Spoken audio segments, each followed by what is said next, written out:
আসসালামু আলাইকুম ওয়া রাহমাতুল্লাহি ওয়া বারাকাতুহু।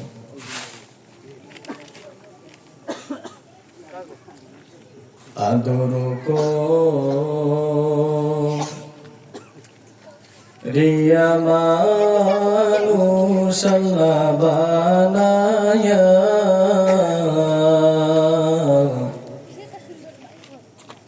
কেমনে দিবা জাহান্নামে ফালায়া আদর কো রিয়া মানুষ আল্লাহ বানায়া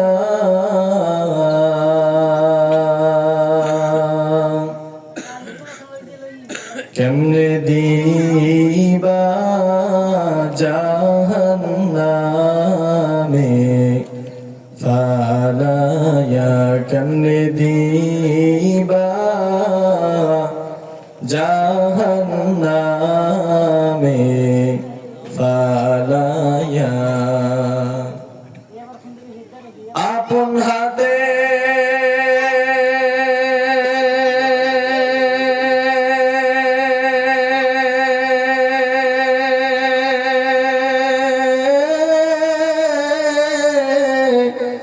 বান্দা মাওলা তুমি বানায়া কেমনে দিবা জাহান্নামে ফালায়া কেমনে দিবা জাহান্নামে ফালায়া তুমি যদি মাফ না করো বান্দারে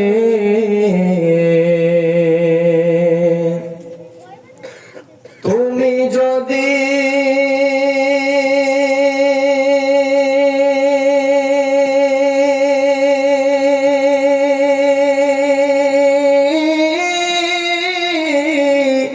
মাফ না করো বান্দারে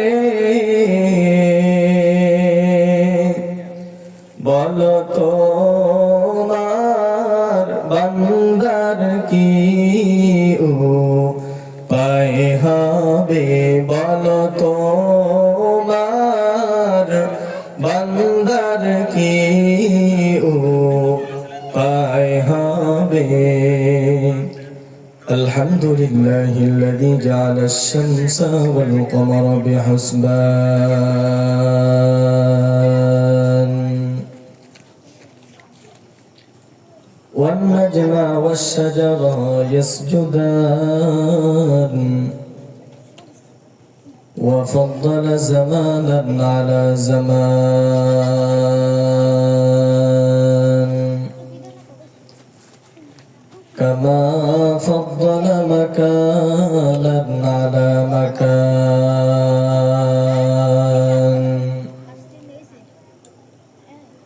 وإنسانا على إنسان ونشهد أن لا إله إلا الله وحده لا شريك له ونشهد أن سيدنا وسندنا ومحبوبنا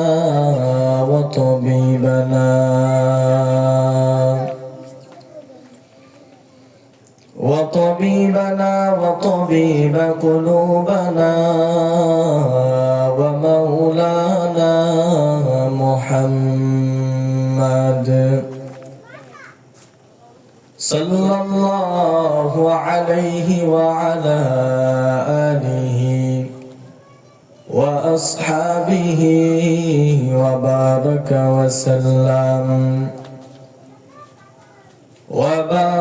وسلم تسليما كثيرا كثيرا.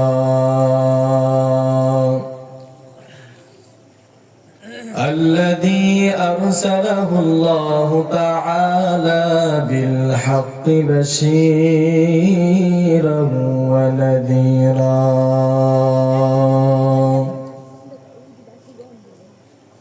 وداعيا إلى الله بإذنه وسراجا منيرا.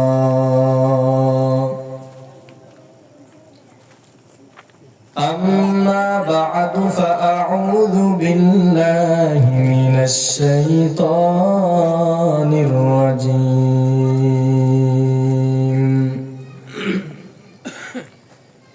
بسم الله الرحمن الرحيم.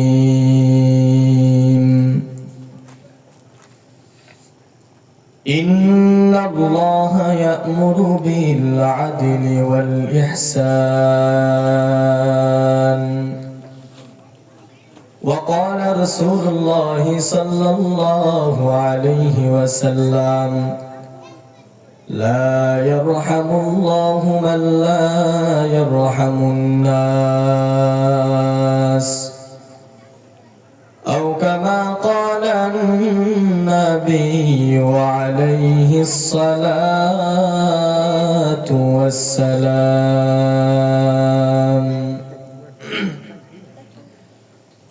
صدق الله مولانا العظيم وصدق رسوله النبي الأمي الكريم ونحن على ذلك من الشاهدين والشاكرين والذاكرين والحمد لله رب العالمين.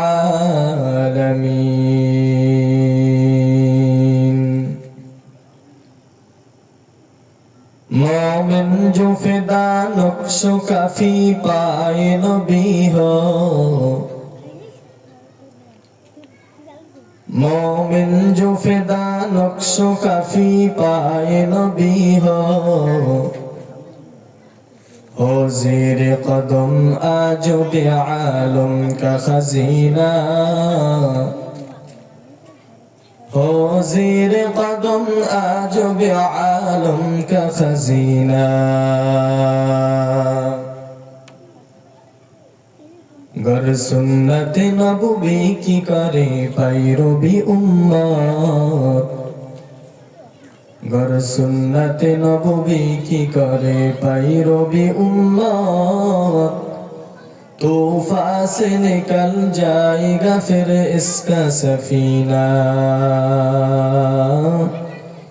तूफा से निकल जाएगा फिर इसका सफीना। आशिक हो बिरादर शहंशाह दो आलम, आशिक हो बिरादर शहंशाह दो आलम, मिश्को से ज्यादा मुबारक जिसका पसीना, मिश्को से ज्यादा मुबारक जिसका पसीना। गर दिल में तरफ हो मेरे आका का ज़ियारत, गर दिल में तरफ हो मेरे आका का ज़ियारत, एक आन में आए नबी दिखला दे मदीना, एक आन में आए नबी दिखला दे मदीना। ला ইলাহা ইল্লাল্লাহ। সবাই কোরআন খুলে জিকির করি লা ইলাহা ইল্লাল্লাহ, লা ইলাহা ইল্লাল্লাহ লা ইলাহা ইল্লাল্লাহ হাতে করে হাতের কাম পায়ে করে পায়ের কাম সবাই হাতে করে হাতের কাম পায়ে করে পায়ের কাম সবাই মিলিয়া বলো হে মোমিন আল্লাহ তাআলা জাতি নাম লা ইলাহা ইল্লাল্লাহ জোরে লা ইলাহা লা ইলাহা ইল্লাল্লাহ লা ইলাহা ইল্লাল্লাহ মুহাম্মাদুর রাসূলুল্লাহ সকলেই পড়ি সাল্লাল্লাহু আলাইহি ওয়াসাল্লাম। আলহামদুলিল্লাহ, মুআজ্জাজ মুকাররম রাজাবাড়ি বলাই হাজিবাড়ি বাইতুল নূর জামে মসজিদ ও এলাকাবাসী যুব সমাজের উদ্যোগে 21তম বার্ষিক ওয়াজ ও দোয়া মাহফিলের আয়োজন করা হয়েছে। উক্ত মাহফিলের সমাপনী দিন 5 আখেরি মোনাজাত। তো মুফতি মাহফিলের সম্মানিত সভাপতি, বিশেষ অতিথি, মুআজ্জাজ মুকাররম জাতির মুকুট, দূর দূরান্ত থেকে আগত আল্লাহ পাকের আশিকিন, জাকিরিন, শাকিরিন, মুহিব্বিন, মুরব্বিয়ান আযম, কলিজার টুকরা আমার সমবেশী যুবক বন্ধুগণ, স্নেহের ছোট ভাই, পর্দার আড়ালে অবস্থানদাতা সম্মানিত মা ও বোনেরা, সকলকে আমি আন্তরিক মোবারকবাদ জানাই, সকলকে আমি সালাম জানাই। আসসালামু আলাইকুম ওয়া রাহমাতুল্লাহি ওয়া বারাকাতুহু। আজকে এত সুন্দর আমরা জান্নাতি মজলিসে বসেছি। এই জান্নাতি মজলিস আগামী দিন আর থাকবে না। থাকবে ভাই? কথা বললেন। আমি আপনাদের সম্মুখে, আমাকে আপনারা সবাই চিনেন, কারণ আমি সবসময় আপনাদের মাঝে বয়ান করি, আলোচনা করি, নসিহত করি। তো আজকে আমি কিছু কথা আপনাদের সম্মুখে মুযাকারা করব, আপনারা সবাই খেয়াল করে শুনবেন। আল্লাহ পাক রব্বুল আলামিন আমাকে কিছু কথা বলার মতন এবং আপনাদেরকে শুনবার মতন আল্লাহ কবুল মঞ্জুর করুক, সকলে বলে আমিন। এখনো যারা বিভিন্ন জায়গায় বিভিন্ন দোকানপাট, বিভিন্ন আড্ডার মধ্যে যারা এখনো জড়িয়ে আছেন, তারা এদিকে সেদিকে অযথা সময় নষ্ট না করে মাহফিলের ময়দানে চলে আসে।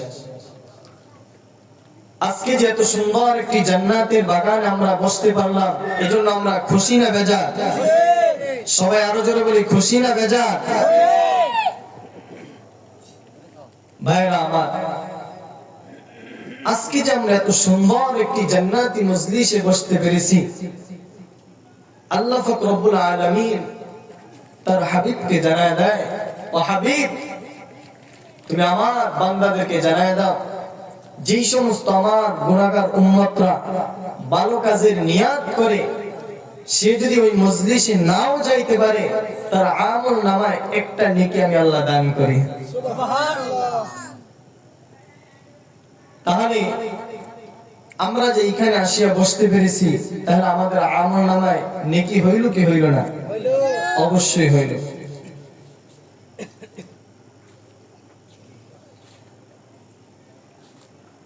আমরা এত সুন্দর একটি বাগানের মধ্যে যে বসলাম, গত বছর এমন লোক ছিল এই মাহফিল ময়দানে ওয়াজ শোনার জন্য আসছে, ওলামায়ে কিরামদের নসিহত শুনেছে, আজ তারা দুনিয়ায় নাই, আছে না নাই? এমন কোন দিন নাই যুবকের লাশের খবর নাই। প্রত্যেকটা দিন মানুষ এই দুনিয়া থেকে অন্ধকার কবরে চলে যায়।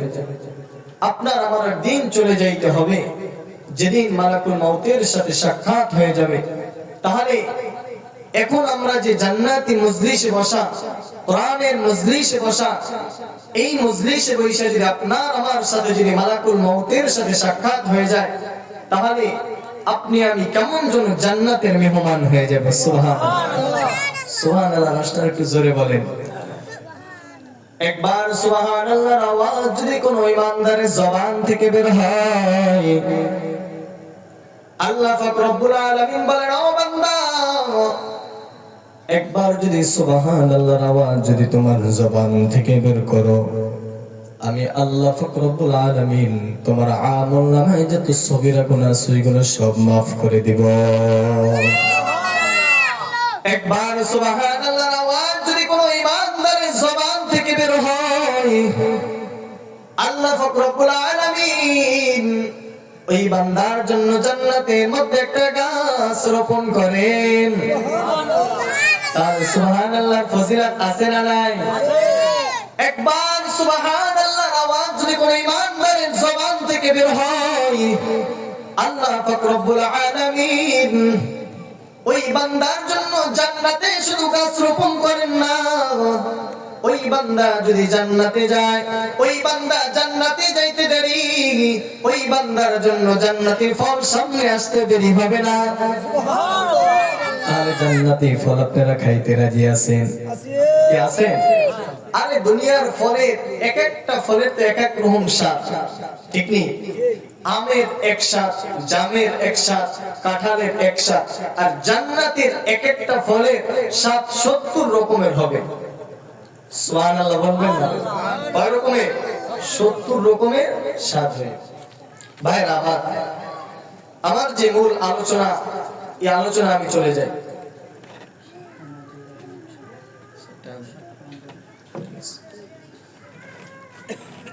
ভাইরা আমার, আজকে ইনসাফ নিয়ে কিছু কথা বলা আমাদের জরুরি।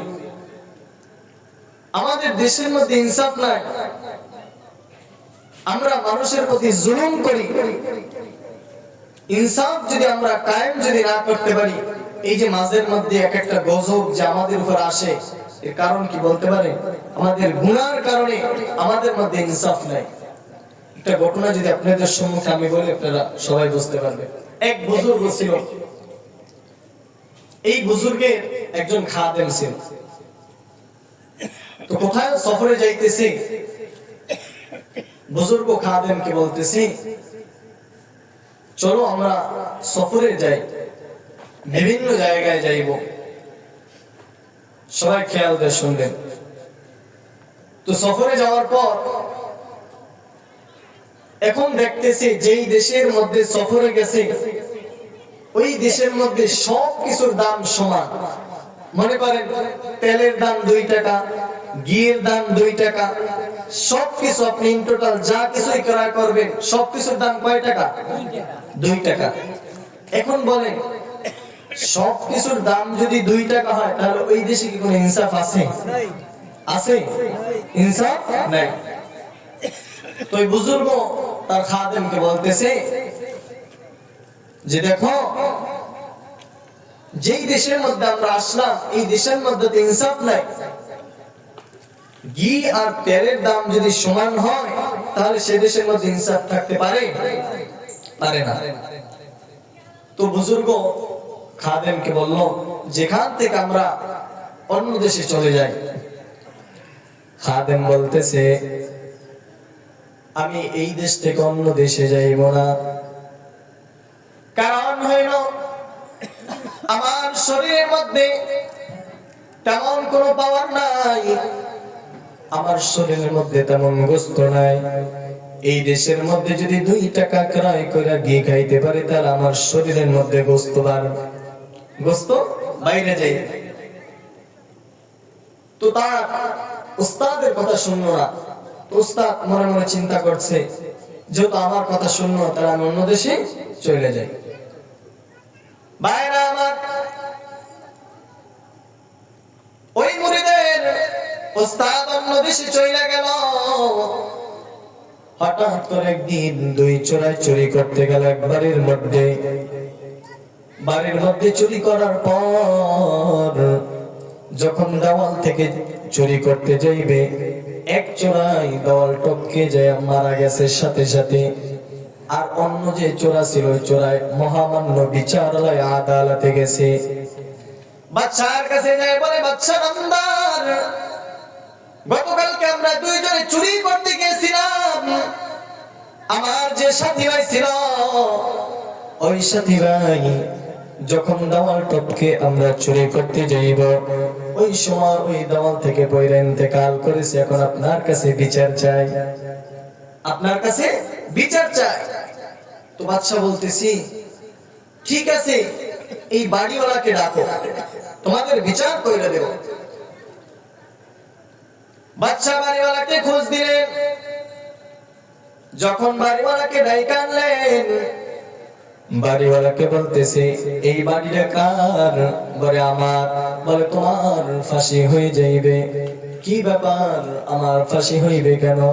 বলে তোমার বাসায় চুরি করতে গিয়েছিল, এক চোরাই তোমার দেওয়াল টপকে যে ইন্তেকাল করেছে, দুনিয়া থেকে শেষ হয়ে গেছে, এই কারণে তোমার ফাঁসি হইবে।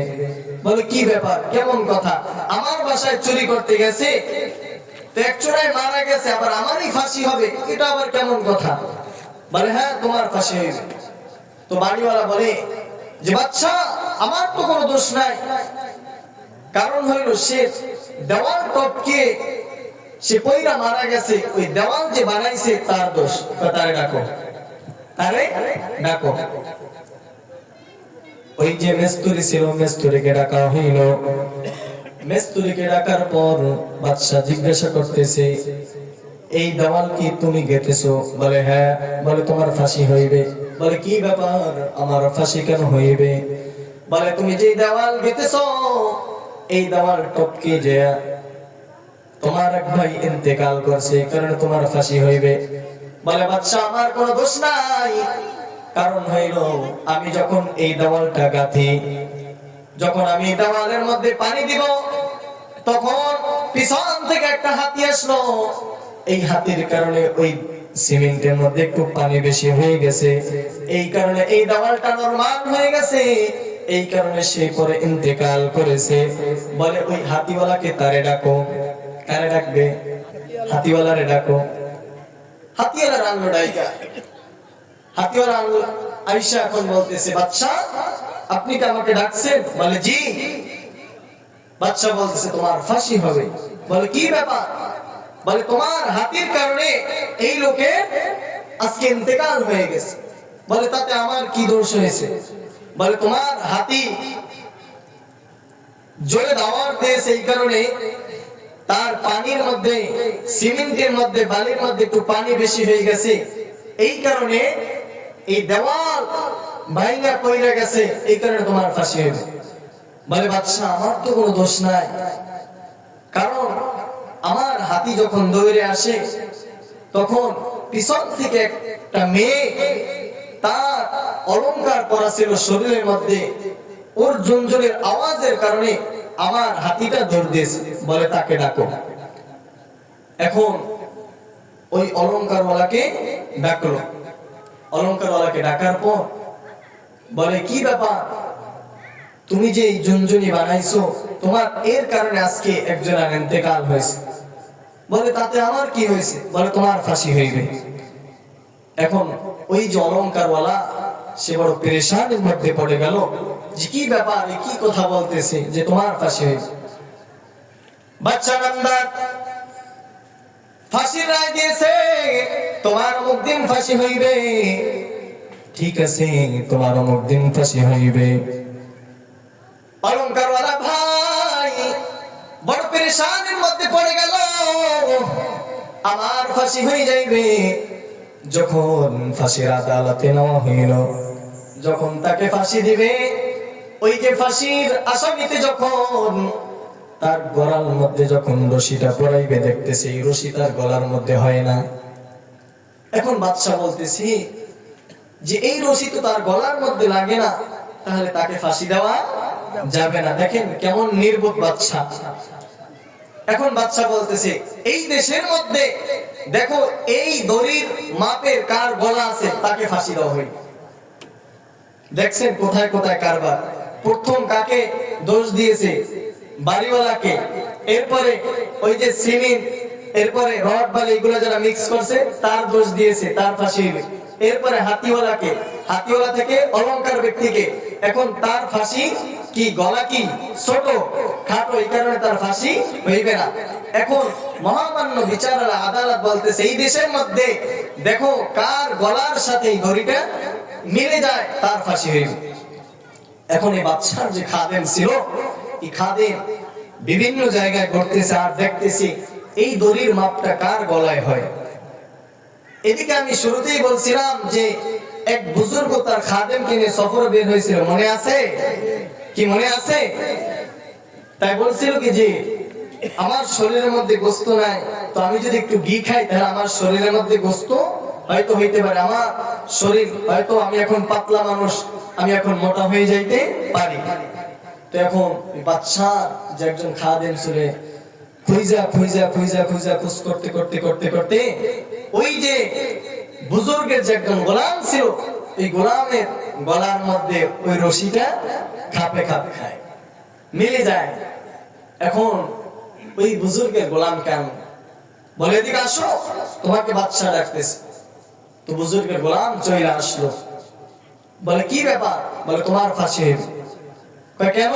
আমার কি অপরাধ? বলে তোমার কোন অপরাধ নাই, এই ফাঁসির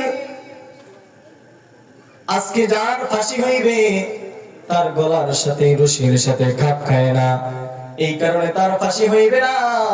আর তোমার গলার সাথে এই রশির সাথে ফাঁস খায়, এই কারণে তোমার ফাঁসি হইবে। বলে তোমার কোন অভিযোগ আছে কিনা? জি বাদশা, আমার অভিযোগ আছে। বলে কি অভিযোগ?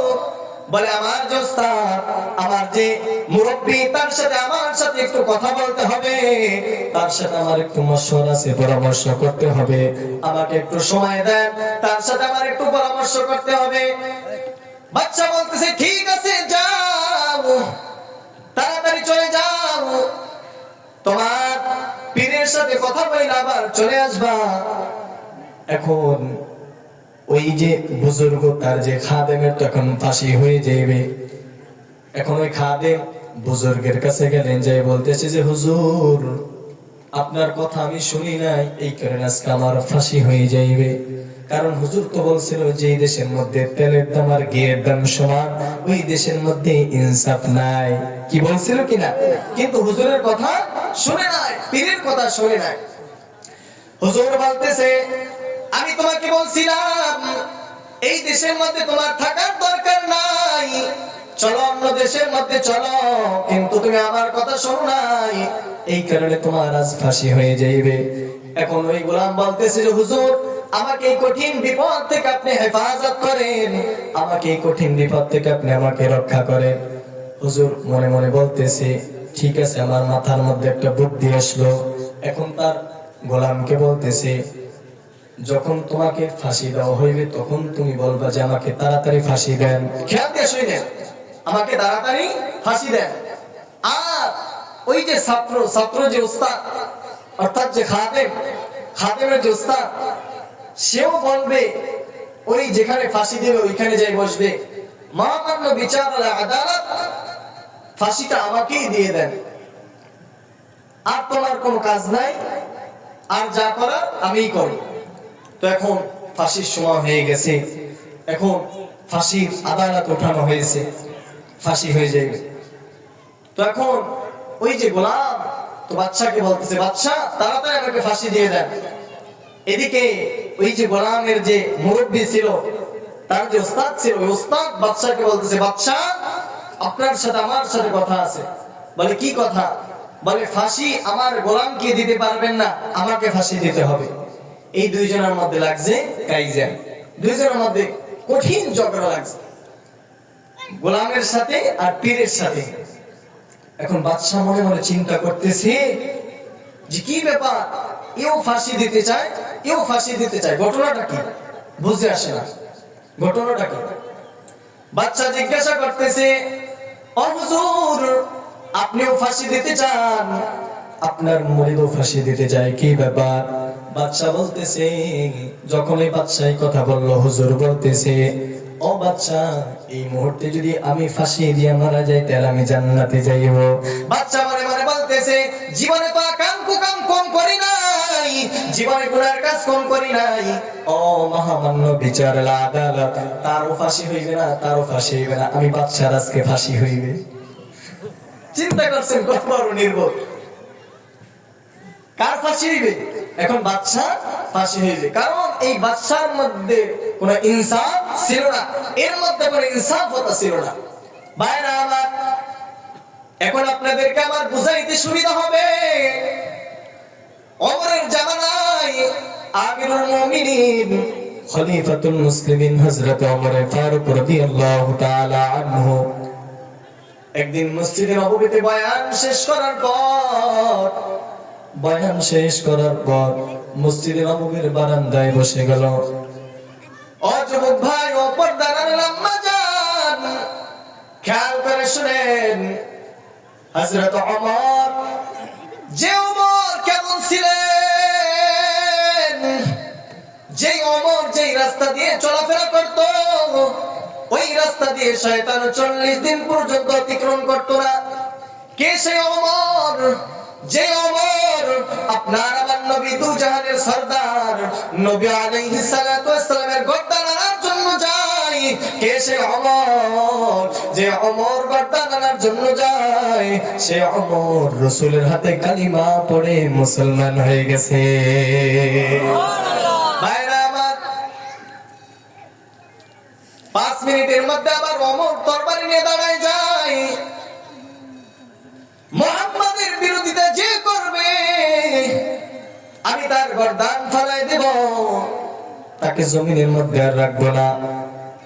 সে ওমর রাষ্ট্র পরিচালনা করে, যে ওমর মসজিদে নববীতে বয়ান শেষ করে মসজিদের বারান্দায় বসে যায়। মসজিদের বারান্দায় বসে যাওয়ার পর দুইটা যুবক কোথা থেকে এসে বলে, আমিরুল মুমিনিন, আপনার সাথে আমাদের সাথে একটু কথা আছে। ওমর বলতেছে, কি কথা? বলো, আমিরুল মুমিনিন, আমার বাবাকে অমুক লোক হত্যা করেছে, বিচার চাই। বলে, সে কি মুসলমান? বলে, হ্যাঁ আমিরুল মুমিনিন, সে তো মুসলমান, আমার বাবাকে হত্যা করেছে। আমার বাবা খেজুর পাড়ার জন্য যায়, ওইখানে আমার বাবার শরীরের মধ্যে পাথর নিক্ষেপ করে হত্যা করেছে। ওমরের মেজাজটা গরম হয়ে গেল। ওমর বলতেছে, এক মুসলমান অপর মুসলমানকে মাইরে ফেলাবে, আর আমি ওমর বৈশা থাকবো? আমি ওমর এটা মানাই নিতে পারবো না, আমি এর কঠিন বিচার করব। ওমরের মেজাজ ছিল কঠিন, ওমরের মেজাজ ছিল কঠিন। ভাইরা আমার, যুবকের কথা শুনে ওমর বলতেছে, তাড়াতাড়ি যাও, কে তোমার বাবাকে আঘাত করেছে, কে তোমার বাবাকে হত্যা করেছে, তাড়াতাড়ি তাকে নিয়ে আসো। ওমর ফারুক রাদিয়াল্লাহু তাআলা আনহু তার গোলামকে পাঠিয়ে দিল, তাড়াতাড়ি যাও, অমুক ব্যক্তিকে তাড়াতাড়ি নিয়ে এসো আমার বিচারালয় আদালতের মধ্যে। আল্লাহর বান্দা যুবক ওমরের দরবারে হাজির। ওমর যুবককে জিজ্ঞাসা করতেছে, যুবককে জিজ্ঞাসা করলো, ও যুবক, তুমি কি এই দুইটা লোককে কি তুমি কি চিনো? বলে, হ্যাঁ হুজুর চিনি, আমিরুল মুমিনিন আমি চিনি। বলে, তার বাবাকে কি তুমি হত্যা করেছো? বলে, যে হুজুর আমি হত্যা করেছি। সত্যি কথাই বইলা দিছে। বলে, কি ব্যাপার, কেন তুমি তাকে হত্যা করেছো? আমিরুল মুমিনিন আমি এমনি এমনি হত্যা করি নাই, এর মধ্যে কারণ আছে। আমিরুল মুমিনিন, আমি তার বাবা কেমনে এমনি হত্যা করি নাই, এর মধ্যে কারণ আছে। ওমর জিজ্ঞাসা করলো কি কারণ?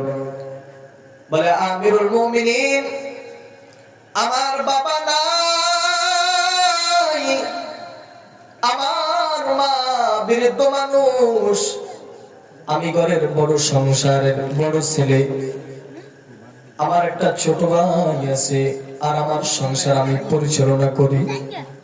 ও আমিরুল মুমিনিন, আমার সংসারটা আমি পরিচালনা করি।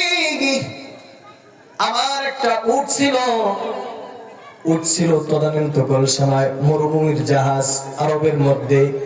এই উটে মানুষ যানবাহন করত, অর্থাৎ বিভিন্ন জিনিস টানাফেরা করত।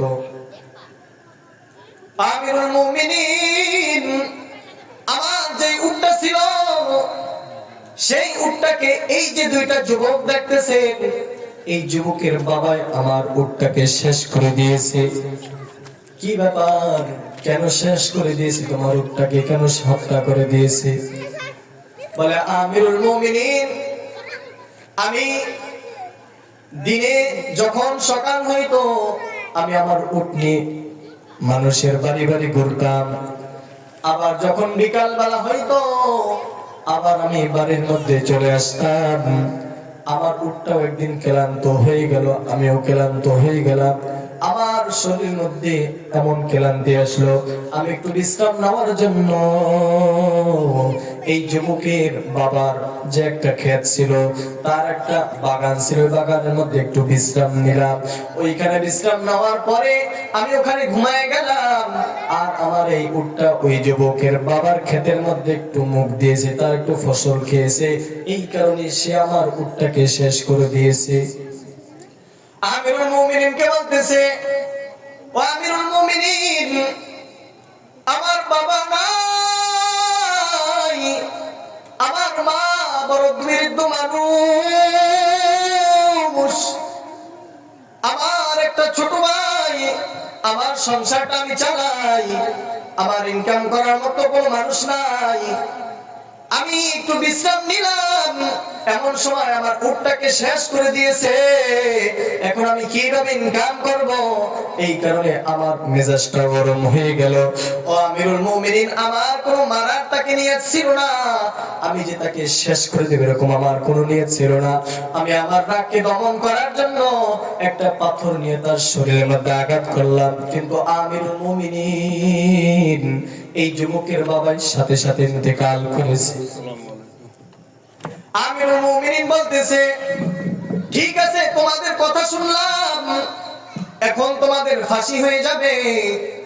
তোমার এখন ফাঁসি হয়ে যাইবে, তোমার আর কোনো বাঁচার কোনো উপায় নাই। কেন? আমিও মরেটা মেনে নিতে পারবো না, আমি ঠিক মতো ইনসাফের বিচার করব। ওমর যুবককে বলতেছ, যুবক, তোমার অমুক দিন ফাঁসি হবে। তুমি যে তাকে হত্যা করেছ, এই কারণে তোমার ফাঁসি হইবে, তুমি আর জমিনের মধ্যে থাকতে পারবে না। ও যুবক ভাই, ও পর্দার আম্মা জান, ভালো করে শুনেন। ও হাজীবাড়ির মুসলমান, যখন ওমর তাকে বলল তোমার ফাঁসি হয়ে যাইবে, তুমি আর জমিনের মধ্যে থাকতে পারবে না, বলে ঠিক আছে আমিরুল মুমিনিন, আমার ফাঁসি হইবে, তবে আমি আপনার কাছে একটা সময় চাই। ও বৃদ্ধ বাবাজিরা, ও যুবক ভাই, ওই যুবক বলতেছে, খলিফাতুল মুসলিমিন, আমাকে 2 দিনের সময় দেন, কারণ আমার বাড়ির মধ্যে কিছু মানুষের কাছে ঋণ দেনা আছে। এই ঋণগুলো আমি পরিশোধ করার পর আমি আবার আপনার দরবারে হাজির হইব। বলে না না, তোমাকে এখন বাড়ি যাওয়ার তোমাকে কোনো কায়দা নাই, তোমাকে এখন বাড়ি যাইতে দেওয়া হইবে না। কারণ তুমি যদি এখন বাড়িতে যাও, তাহলে তুমি তো আর ফিরে আসবে না, কারণ তোমার 2 দিন পর ফাঁসি হইবে। এখন বলে আমাদের দেশের মধ্যে যদি আমাদেরকে কেউ যদি বলে তোমার অমুক দিন ফাঁসি হইবে, তাহলে আমরা যদি সুযোগ পাই, তাহলে কি বাংলাদেশে থাকবো না পালায়ে যাইব? কি পালাইবো না? নবীর সাহাবী কেমন ছিলেন? ওমরকে বলতেছে, ও আমিরুল মুমিনিন, আমাকে 2 দিন সময় দেন, কারণ আমার কাছে মানুষ টাকা পয়সা পায়, আমি ওই টাকা পরিশোধ কইরা আবার আমি আপনার নিকট হাজির হইব, আমাকে একটু সময় দেন। আমিরুল মুমিনিন বলে, না না, তোমাকে সময় দেওয়া যাইবে না, তবে একটা সুযোগ আছে। ওই বড় মজলিসের মধ্যে আমিরুল মুমিনিন বলতেছে, তোমরা কি কোন সৎ বান্দা আছো, কোন আল্লাহর বান্দা আছো যে এই যুবকের তোমরা 2 দিনের জামিনদার হয়ে যাইবা? যদি যুবক না আসে তাহলে তোমার কিন্তু ফাঁসি হয়ে যাইবে। মজমা কেমন যেন কম্পন হয়ে গেল, কি ব্যাপার, এই যদি চলে যায় আর যদি নাই আসে তাহলে ফাঁসি কার হইবে? যে জামিনদার হবে তার ফাঁসি হবে। হঠাৎ করে ওই মজলিস থেকে আবু যর গিফারি, নবীর প্রিয় সাহাবী, যে আবু যর কেমন ছিলেন নবীর প্রিয় সাহাবী, আবু যরকে বেঈমান এতভাবে হত্যা করেছে, এমন ভাবে কষ্ট দিয়েছে, তার শরীরের মধ্যে কেমন যেন পাথরের আঘাত, তার শরীরের মধ্যে পাথরের আঘাত করতে করতে বেঈমানরা এমন ভাবে পাথরের নিক্ষেপ করলো, তার শরীর থেকে রক্ত ঝরঝর করে পড়তেছে। এই আবু যর ওই মজলিস থেকে দাঁড়ায় বলে, ও আমিরুল মুমিনিন, এই যুবকের জিম্মাদার আমি নিলাম, তার জামিনদার আমি হয়ে গেলাম। এই যুবক যদি না আসে তাহলে আমাকে আপনি ফাঁসি দিবেন। এখন আমিরুল মুমিনিন ওই যুবককে বলতেছে, ঠিক আছে, এখন তুমি তোমার বাড়িতে যাইতে পারো। ওই যুবক বাড়িতে চলে গেল। বাড়িতে চলে যাওয়ার পর তার কাছে মানুষ যে ঋণ দেনা পায়, টাকা পয়সা পায়, এগুলো সব পরিশোধ কইরা কইরা যখন 2 দিন মাগরিবের সময় ফাঁসির আদালতে ঝুলানো হইবে, তখন সবাই চতুর্পাশ থেকে হাজির। এদিকে ওই যুবকের এখন পর্যন্ত কোনো খোঁজ খবর নাই, ওই যুবকের এখন পর্যন্ত কোনো খোঁজ খবর নাই। এদিকে আমিরুল মুমিনিন হযরত ওমর ওই আবু যর গিফারির বাড়িতে লোক পাঠায়, আবু যর গিফারকে তাড়াতাড়ি ডাইকা নিয়ে আসো, কারণ 2 দিন কিন্তু সময় হয়ে যায়, আর কিছুক্ষণ সময় বাকি আছে, তোমার ফাঁসি হইবে। তুমি যার জিম্মাদার নিয়েছিলা, তুমি যার জামিনদার হয়েছিলা, সে তো এখনো পর্যন্ত উপস্থিত হয় নাই। আবু যর গিফারি বাড়িতে বৈশা বৈশা তার মার কাছে বলতেছে, ও মা, আমাকে কাফনের কাফন দাও, আমি আর এই জমিনের মধ্যে থাকবো না। সন্তানের কাছে বিদায় নিয়ে আসে, বাবার কাছে বিদায় নিয়ে আসে। আবু যর গিফারি চোখের মধ্যে পানি হাউডাউ করে করতেছে। আবু যর গিফারি তার স্ত্রী বলতেছে, ও প্রাণের স্বামী আমার, কি ব্যাপার, তোমার আজকে কেন ফাঁসি হইবে? বলে, আমার এক ভাইয়ের আমি জিম্মাদার নিয়েছিলাম, জামিনদার হয়ে গেছিলাম, সেই ভাই যদি আজকে না আসে তার আজকে আমার ফাঁসি হয়ে যাইবে। ঠিক আছে, কিছুক্ষণ সময় আছে ফাঁসির বাকি। এমন সময় তাকে ফাঁসির আদালতে ঝুলানো হইল, এখন পর্যন্ত যুবক আসে নাই। হঠাৎ করে মদিনা থেকে আওয়াজ আসে, ঘোড়ার আওয়াজ আসে। যেই যুবক 2 দিনের সময় নিয়েছিলেন, ওই আল্লাহর বান্দা আশিক ঘোড়ার মধ্যে আসতেছে। এমন সময় সবাই ওই মজলিসের মধ্যে তাকাই আছে, তাকায় তাকায় দেখতেছে ওই যে যার ফাঁসি হয়ে যাইবে সে তো চলে আসছে। এখন সে আবার আমিরুল মুমিনিনকে বলতেছে, আমিরুল মুমিনিন, আমার একটু দেরি হয়ে গেছে, কারণ হইল আমার কাছে একজন মানুষ টাকা পায়, আমি তার বাড়িতে গিয়েছিলাম কিন্তু আমি তাকে পাই নাই, এই কারণে আমি আর টাকাও দিতে পারি নাই। আমি তাকে খুঁজা নিয়ে আসলাম, এরপর আমি তার পরিশোধ আদায় করলাম, এরপরে আমি আপনার বিচার আদালতে আসলাম, এর কারণে আমার একটু দেরি হয়ে গেছে। ঠিক আছে, আমিরুল মুমিনিন আবু যর গিফারিকে জিজ্ঞাসা করলো, ও আবু যর, তুমি যে তার জিম্মাদার নিয়েছো, এর কারণ কি?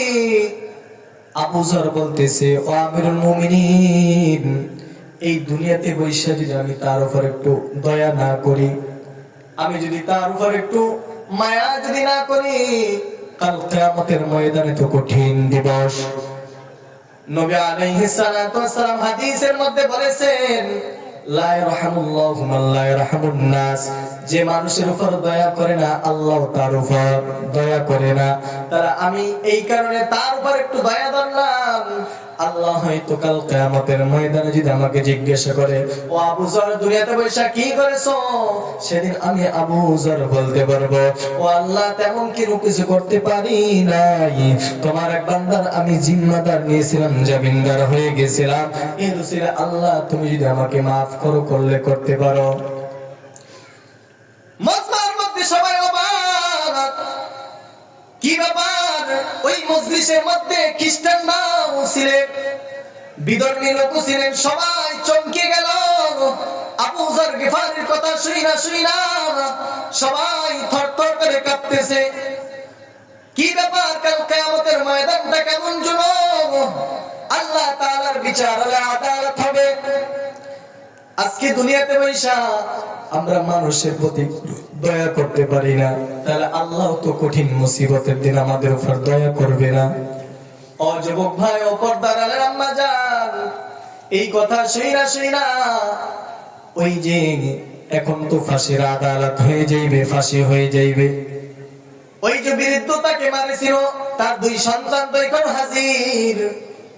ওই দুই সন্তান বলতেছে, আমিরুল মুমিনিন আবু যর গিফারি এর অবস্থা দেখা আমাদের মধ্যে এমন খারাপ লেগেছে, আমাদের মধ্যে এমন কষ্ট লেগেছে। ও আমিরুল মুমিনিন, আমার বাবাকে যে সে হত্যা করেছে, এর কারণে আমি তাকে হত্যা করতে দেব না, আমি তাকে ফাঁসির আদালতে ঝুলতে দেব না, আমিও তাকে মাফ করে দিলাম। সুবহানাল্লাহ। দেখেন তাদের মধ্যে দয়াটা কেমন ছিল। তার উপর দয়া দইরা তাকে কি করে দিল? মাফ করে দিল। বাইরে আমার কেমন আল্লাহ তাআলার আদালতে কি জবাব দিবে? কারণ হইল কাল কিয়ামতের ময়দানটা হয়ে যাইবে তামা, মানুষগুলো সব উলঙ্গ হয়ে দাঁড়াইবে, মানুষগুলো সব পাগলের মতন ছটফট করতে থাকবে। আম্মা জান আয়েশা বলে, ও পয়গম্বর, মানুষগুলো যে সেদিন পাগলের মতন ছটফট করতে থাকবে, মানুষগুলো যে পাগলের মতন হাউমাউ করে কান্না করতে থাকবে, মানুষগুলো যে উলঙ্গ হয়ে দাঁড়াইবে, সেদিন কি তাদের কোনো শরম হইবে না? আম্মা জান আয়েশার কথা শুনে মায়ার নবী বলতেছে, ও আয়েশা, আমার কথা শুনো, কাল কিয়ামতের ময়দানে ইয়াউমা ইদিন খামসিনা আল গাজালা, কাল কিয়ামতের ময়দানটা কেমন হবে?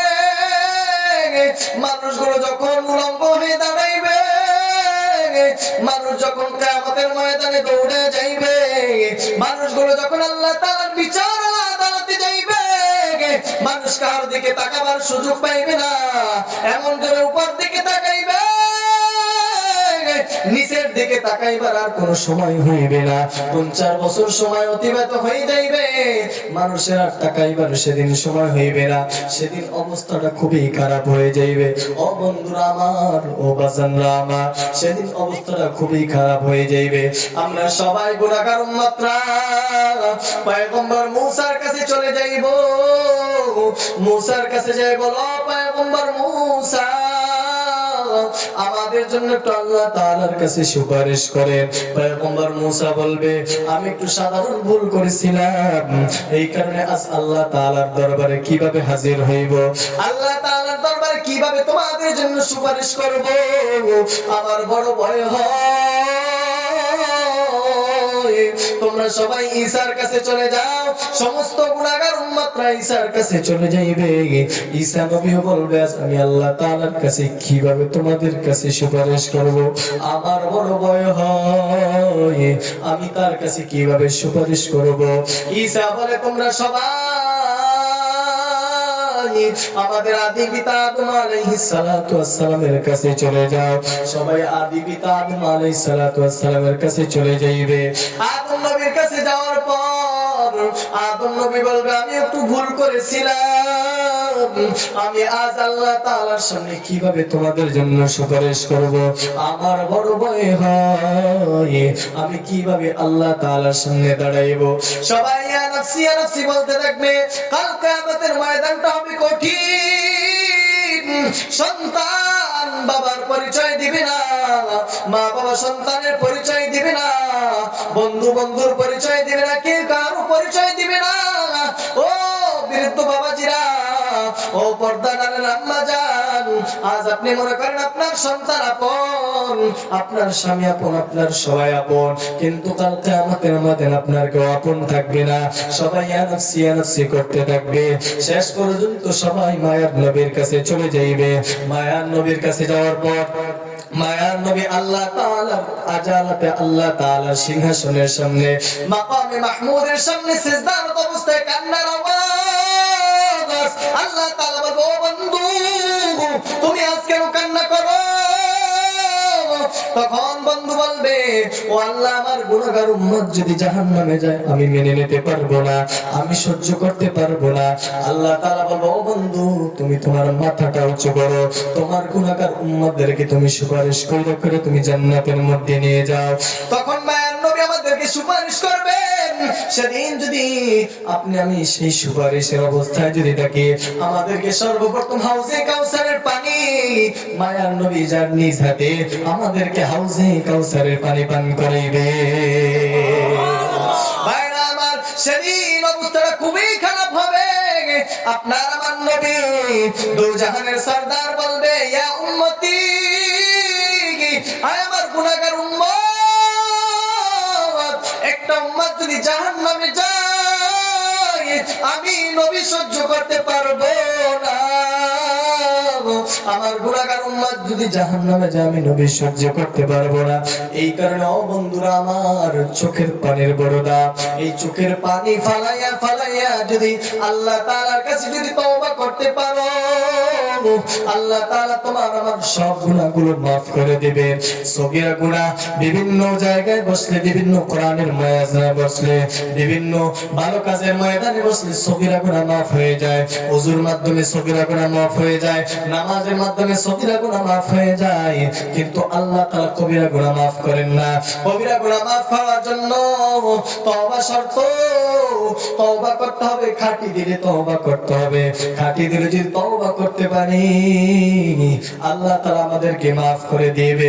অতিও গভীর হয় রজনী যখন, নীরবে প্রভুর নাম জপিও তখন, প্রভুর করুণা যদি পাইবারে চাও, গভীর রাতে উঠে প্রভুর গুণগান গাও, গভীর রাতে উঠে প্রভুর গুণগান গাও। জীবনে না করিলাম বন্দেগি, এ জীবনে না করিলাম বন্দেগি, গুনাহ করে কাটাইলাম জিন্দেগি, গুনাহ করে কাটাইলাম জিন্দেগি। তওবা করে আবার তওবা ভাঙ্গিলাম, তওবা করে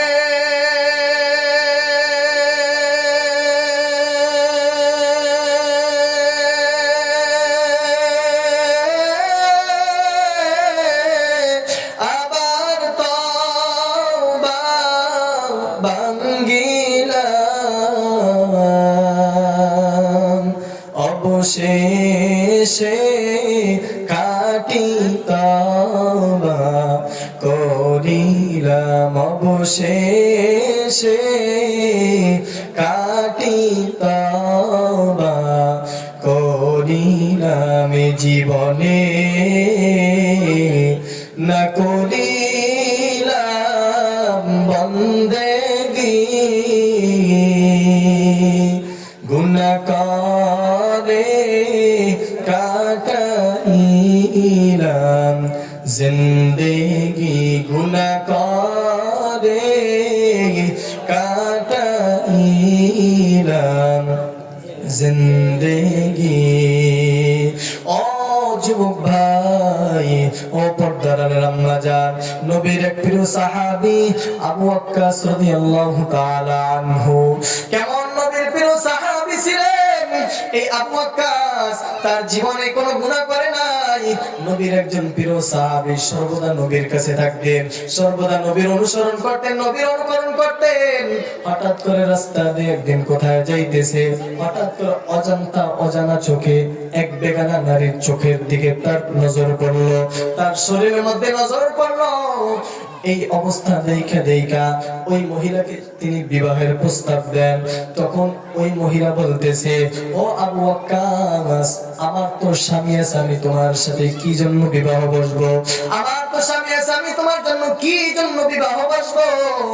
বলে, আমার স্বামী আছে, তুমি আমাকে আর প্রস্তাব দিও না, আমি তোমার সাথে বিবাহ বসতে পারবো না। আবু ওয়াক্কাস নবীর প্রিয় সাহাবী, এই অবস্থা দেখা তার শরীরের মধ্যে এমন একটা কম্পন শুরু হয়ে গেল।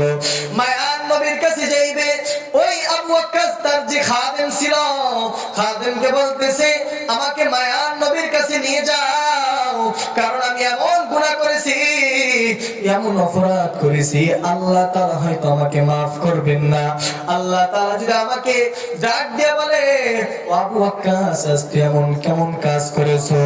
আজ যদি আমি আল্লাহ তাআলা তোকে যদি জিজ্ঞাসা করি, তখন আমি আবু ওয়াক্কাসের কোনো হিসাব দেওয়ার মতন কোনো শক্তি থাকবে না। তার খাদেমকে বলতেছো, খাদেম, আমাকে তাড়াতাড়ি মায়ার নবীর কাছে নিয়ে যাও। তার খাদেম যখন মায়ার নবীর কাছে নিয়ে যায়, মায়ার নবীর কাছে নিয়ে যাওয়ার আগে বলতেছে, মায়ার নবীর কাছে নেওয়ার আগে নরম সাহাবী আবু বকরের কাছে নিয়ে যাও, কারণ আবু বকরের কাছে যদি আমার এই ব্যাপারটা যদি খুইলা বলি, হয়তো আবু বকর আমার জন্য একটু রাসূলের কাছে সুপারিশ করবে। কারণ আজ আমি এক বেগানা নারীর দিকে তাকাইলাম, আমার গুনাহ হয়েছে, এই গুনার কথা যদি আমার নবী যদি জানেন, আমার উপর রাগ হয়ে যাইবে। আবু বকর যখন এই কথা শুনলো, আবু বকর বলতেছে, তুমি আমার দরবার থেকে সরে যাও, তোমার আমার দরবারে কোনো স্থান নাই। তার খাদেমকে বলল, ওমরের কাছে যাও। যখন ওমরের কাছে গেলেন, ওমর এই কথা শুইনা বলতেছে, আমার দরবার থেকে তুমি তাড়াতাড়ি চলে যাও, তোমার এখানে কোনো স্থান নাই, কারণ তুমি আজ এমন গুনাহ করেছো যেই গুনাহ আল্লাহ হয়তো মাফ করবেন না। ভাই আমার, উসমানের কাছে নিয়ে যাও। যখন উসমানের কাছে গেলেন, উসমান একই কথা বললো, আমার দরবারে তোমার কোনো স্থান নাই, আজ আমি তোমাকে কিভাবে নবীর দরবারে সুপারিশ করব? তুমি আজ এমন এক অপরাধ করেছো, বেগানা নারীর দিকে তাকাইছো এবং তাকে বিবাহের প্রস্তাব দিয়েছো, তোমার আজ কোনো সুপারিশ নাই, তুমি তাড়াতাড়ি চলে যাও আমার দরবার থেকে। এরপরে হযরত আলীর কাছে গেলেন, আলী একই কথা বললেন। এখন ওই সাহাবী আবু ওয়াক্কাস বড় পেরেশানির মধ্যে পড়ে গেলেন, বড় পেরেশানির মধ্যে পড়ে গেলেন। খাদেমকে বলতেছো, খাদেম, আমাকে একটু মায়ার নবীর কাছে নিয়ে যাও। মায়ার নবীর কাছে নিয়ে যাওয়ার পর মায়ার নবী যখন এই কথা শুনলেন, মায়ার নবী এই কথা বললেন, তুমি আমার দরবার থেকে শেষ হয়ে যাও, তুমি আমার দরবার থেকে চলে যাও, তোমার জন্য কোনো সুপারিশ নাই, আমি আল্লাহ তাআলার দরবারে তোমার জন্য কোনো সুপারিশ করতে পারবো না।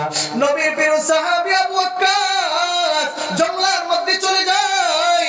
জঙ্গলার মধ্যে চলে যাওয়ার পর এমন এক স্থানে চলে গেল যে স্থানের মধ্যে কোনো মানুষ নাই, এমন এক পাহাড়ের মধ্যে চলে গেল।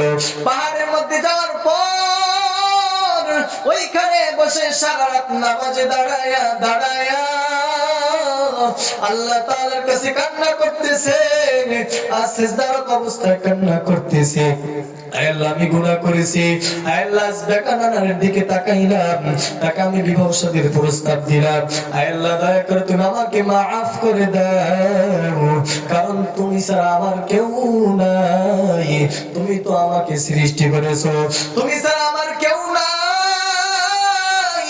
আবু বকরের কাছে গেলাম, আবু বকর তাড়াই দিল, ওমরের কাছে গেলাম, ওমর তাড়াই দিল, ওসমানের কাছে গেলাম, ওসমান তাড়াই দিল। শেষ পর্যন্ত আমার নবী দু জাহানের সরদারের কাছে গেলাম, সবাইকে থামাই দিল। আয় আল্লাহ, তুমি ছাড়া আমার কেউ নাই, দুনিয়ার সব দরজা গুলান বন্ধ, আল্লাহ তোমার দরজা বন্ধ নাই। দুনিয়ার মানুষের কাছে মাপ চাইলে মানুষ রাগ হয়, আয় আল্লাহ তোমার কাছে মাপ না চাইলে তুমি রাগ হয়ে যাও। আয় আল্লাহ তোমার কাছে মাপ চাইতেছি, আয় আল্লাহ আমি গুনাহ করেছি, আয় আল্লাহ দয়া করে তুমি আমাকে মাফ করে দাও। যখন এরকম কান্না করতেছে, জিবরাইল আমিনকে আল্লাহ তাআলা বলে, ও জিবরাইল তাড়াতাড়ি যাও, আমার বন্ধু মুহাম্মাদের কাছে চলে যাও, মুহাম্মদকে যাই সংবাদ দাও, ওইটা তার যে প্রিয় সাহাবী আবু ওয়াক্কাস, এই আবু ওয়াক্কাসকে খুঁজা নিয়ে এসে তাড়াতাড়ি তার দরবারে হাজির করো, না হয় আমি আল্লাহ তাআলা তাকে মাফ করে দিলাম, তুমি তাড়াতাড়ি তোমার দরবারে হাজির করো। জিবরাইল আমিন মায়া নবীকে বলতেছে, ও পয়গম্বর, আপনার প্রিয় সাহাবী আবু ওয়াক্কাস কোথায় আছে?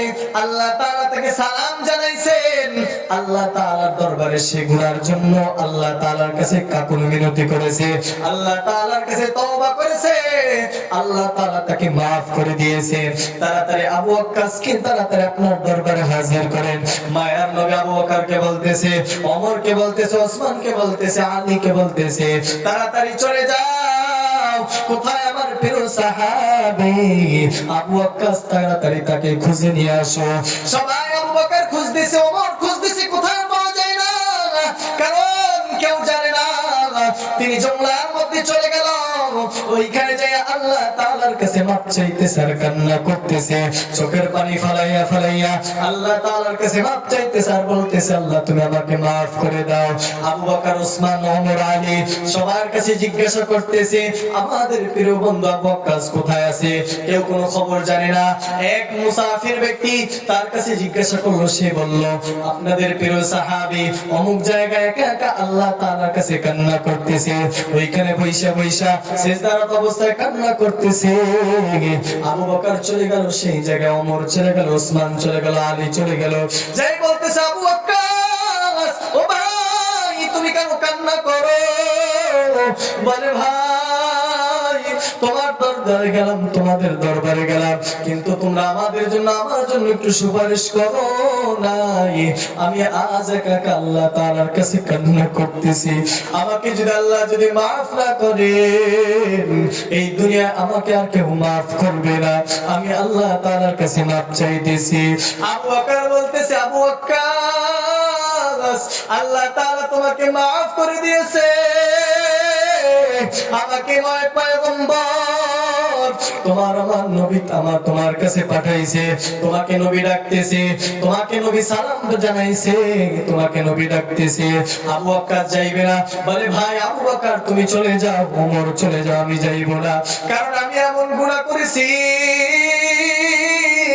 আমি আজ আল্লাহ তাআলার দরবারে কিভাবে মায়ার নবীর সামনে আমার মুখটা কিভাবে দেখাইবো? আমার বড় শরম হয়, আমার বড় লজ্জা হয়, আমি তার সামনে মুখ দেখাইতে পারবো না। বলে, না না, তোমাকে মায়ার নবী সালাম পাঠাইছেন, তোমাকে এখন ডাকতেছে। আবু বকর ওমরের কাছে, ওসমান আলীর সঙ্গে সঙ্গে আবু ওয়াক্কাস তাদের সাথে আসতেছে। এদিকে এমন সময় মসজিদে নববীতে এসে বসলেন।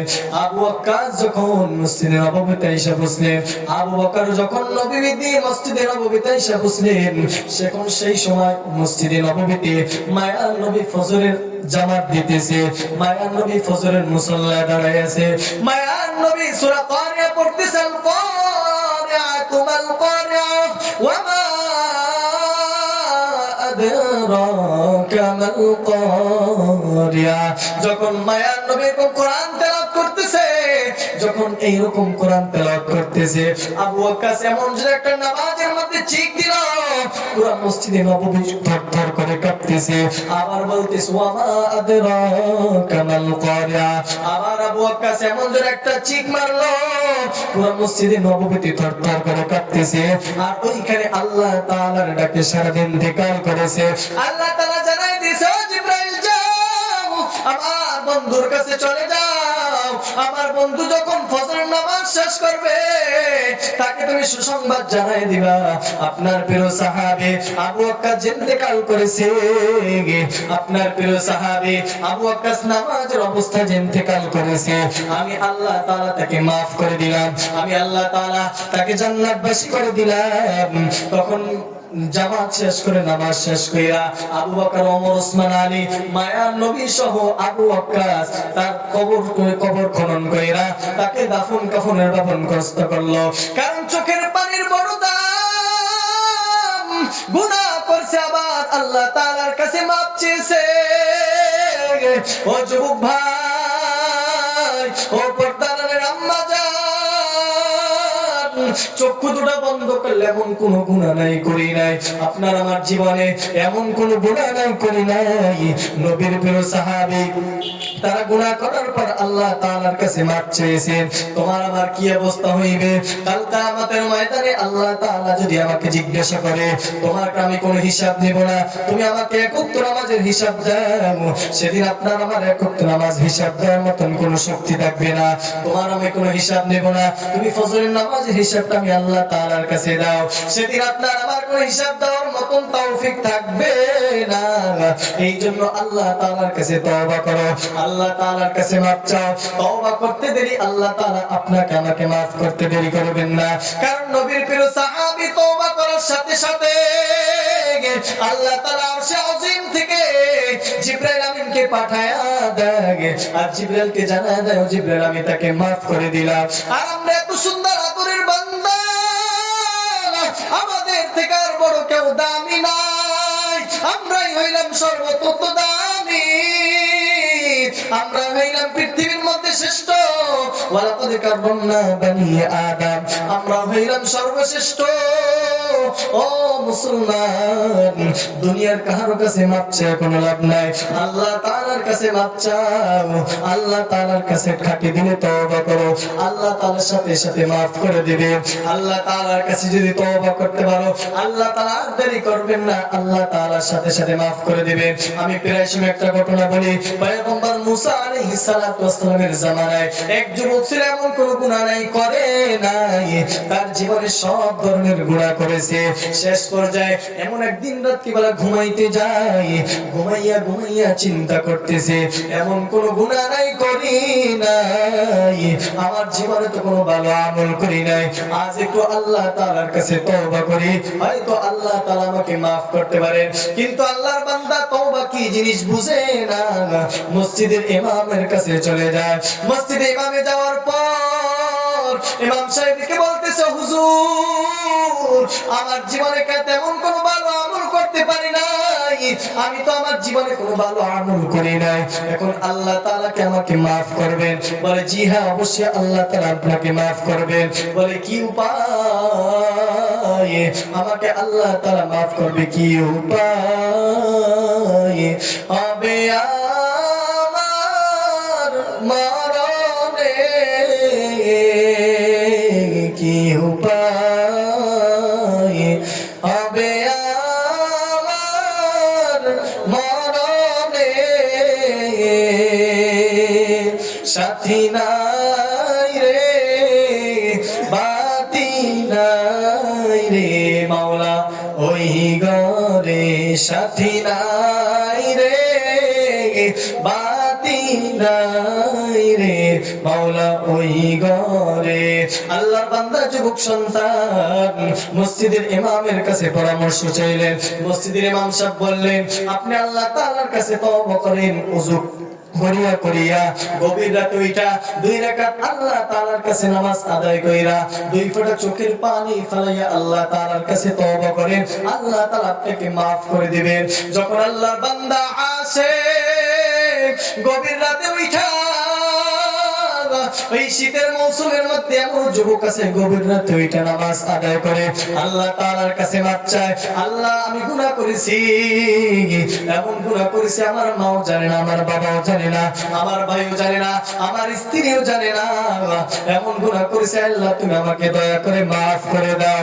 এইরকম কইরা কইরা ওই আল্লাহর বান্দা যুবক গভীর রাতে উঠা আল্লাহ তাআলার কাছে মাপ চাইতেছে আর বলতেছে, ও দয়ার মালিক দয়া করে তুমি আমাকে মাফ করে দাও। এমন কোন গুনাহ নাই করি নাই, জীবনে সব গুনাহ করেছি, মানুষের সাথে জুলুম করেছি আল্লাহ, তোমার সাথে জুলুম করেছি আল্লাহ, তোমার নাফরমানি করেছি আল্লাহ, কোনো ইবাদত বندگی করতে পারি না। দয়া করে তুমি আমাকে maaf করে দাও। আল্লাহ তাআলার কাছে এরকম দোয়া করতেছে, আল্লাহ তাআলার কাছে চোখের পানি ফেলায় ফেলায় দোয়া করতেছে। আল্লাহ তাআলা আরশের আযীম থেকে ডাক চলে আসলো, তোমার জীবনে তুমি যত গুনাহ করেছো আমি আল্লাহ তাআলা তোমার এই দোয়ার উসিলায় আমি আল্লাহ সব গুনাহগুলো maaf করে দিলাম। সুবহানাল্লাহ। তাহলে আমাদের তওবার প্রয়োজন আছে না নাই? কি তওবার প্রয়োজন আছে না নাই? কারা কারা তওবা করবেন না হাত দেখান তো, কারা কারা করবেন না? সবাই করবেন তো? নারায়ে তাকবীর। হ্যাঁ হইবে না, এই আওয়াজে হইবে না, আরো জোরে নারায়ে তাকবীর।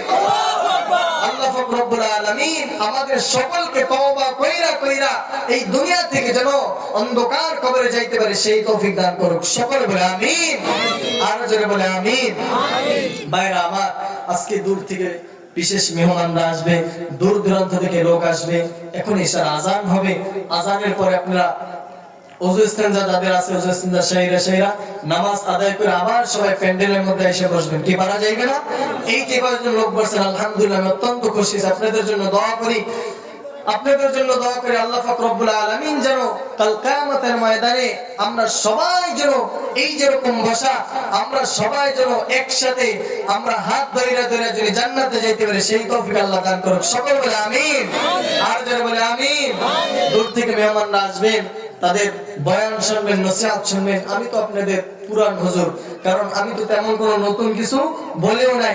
যে বয়ান করেছি তা আমি আগেও বলেছি, অনেক সময় বিভিন্ন সময় বলেছি। বিভিন্ন জায়গা থেকে ওলামায়ে কেরামরা আসবেন, তাদের বয়ান শুনবেন, তাদের কাছ থেকে ছোট ছোট নসিহত তারা যে কি বলে এইটা আপনারা শুনবেন, শুনে এর উপর আমল করবেন। হয়তো আপনি আমি যদি ছোট আমল করতে পারি, এর উসিলায় আল্লাহ কাল কিয়ামতের ময়দানে আপনি আমাকে মাফ করতে পারেন। কি পারেন কি পারেন না? কি পারে কি পারে না? কি সেই বিশ্বাস সবাই আছে? আছে? তাহলে সবাই বসবেন তো এসার পর ইনশাআল্লাহ সবাই বসে যাইবেন। দেখেন হুজুর একটা গজলের আবদার আইছে।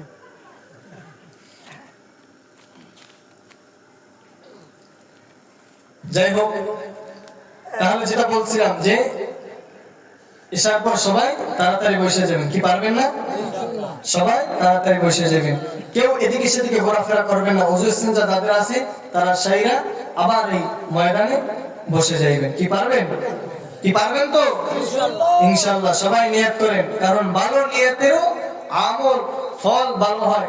আপনি সারসিনা দরবারে মাহফিলে যাইবেন, চরমনাই দরবারে মাহফিলে যাইবেন, নিয়ত করবেন। যদি নাও যাইতে পারেন, এই নিয়তের বিনিময়ে আপনার আমল নামে আল্লাহ একটা সওয়াব লিখে দিবেন। সুবহানাল্লাহ। তাহলে কি সবাই আসবেন তো? ইনশাআল্লাহ সবাই আসবেন। গজল তো কতগুলোই বললাম, আর কি গজল বললেন?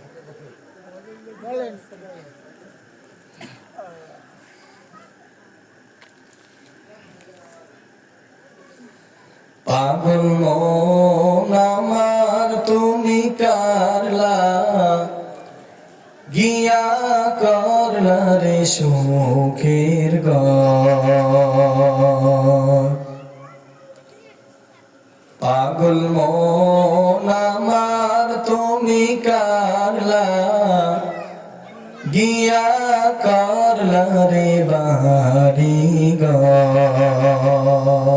বলেন সবাই, বলেন আমার সাথে। পাগল মন আমার তুমি কারলা, গিয়া করলা রে সুখের ঘর। রিবাব দেন, আর রিবাব দেন। পাগল মন আমার তুমি কারলা, গিয়া করলা রে বাড়ি ঘর। ওপার তারায় বাতি জ্বলে, নিস্তালাতে অন্ধকার তুমি কারলা, গিয়া করলা রে সুখের ঘর। পাগল মন আমার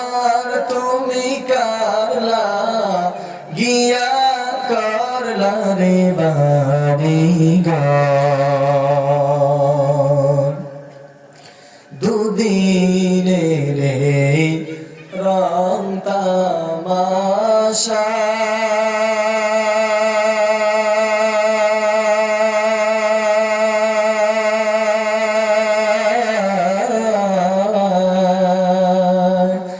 আরো যত স্বপ্ন আশা দুদিনের রং তামাশা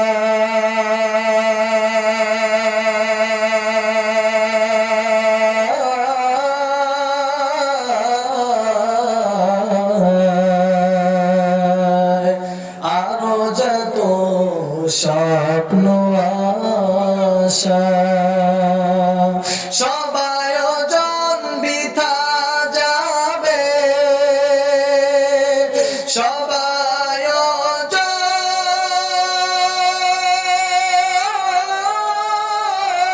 বৃথা যাবে রাখবে না যে খোঁজ খবর তুমি কারলা গিয়া করলা রে সুখের ঘর পাগল মন আমার তুমি কারলা গিয়া করলা রে বাড়ি ঘর ভাই বলো বন্ধু বলো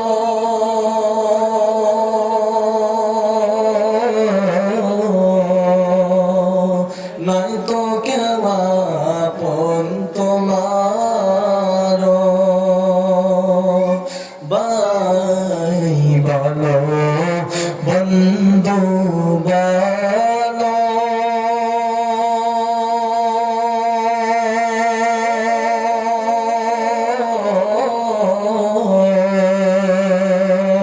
নাই তো কেউ আপন তোমার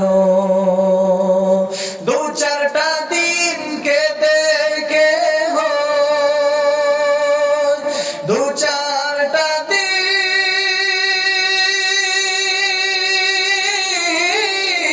কেটে কে রাখবে না যে খোঁজ খবর তুমি কারলা গিয়া করলা রে সুখের ঘর পাগল মন আমার তুমি কারলা গিয়া করলা রে বাড়ি ঘর পাগল মন আমার তুমি কারলা গিয়া করলা রে সুখের ঘর। আসসালামু আলাইকুম ওয়া রাহমাতুল্লাহি ওয়া বারাকাতুহু। সবাই আমার জন্য দোয়া করবেন, আপনাদের জন্য আমি দোয়া করি। আল্লাহ পাক রব্বুল আলামিন যেন আমাকে দ্বীনের জন্য কবুল করুন, সকল বলে আমিন। আপনাদের জন্য দোয়া করি, আল্লাহ পাক রব্বুল আলামিন যেন সকলের হায়াতের মধ্যে আল্লাহ বরকত দান করুন। আমাকে ওই হালিম চাচা আপনার গজলের জন্য পুরস্কৃতি করছে 500 টাকা দিয়া। আলহামদুলিল্লাহ। আমাকে মাদ্রাসা মাহফিলে কত করে দেবেন?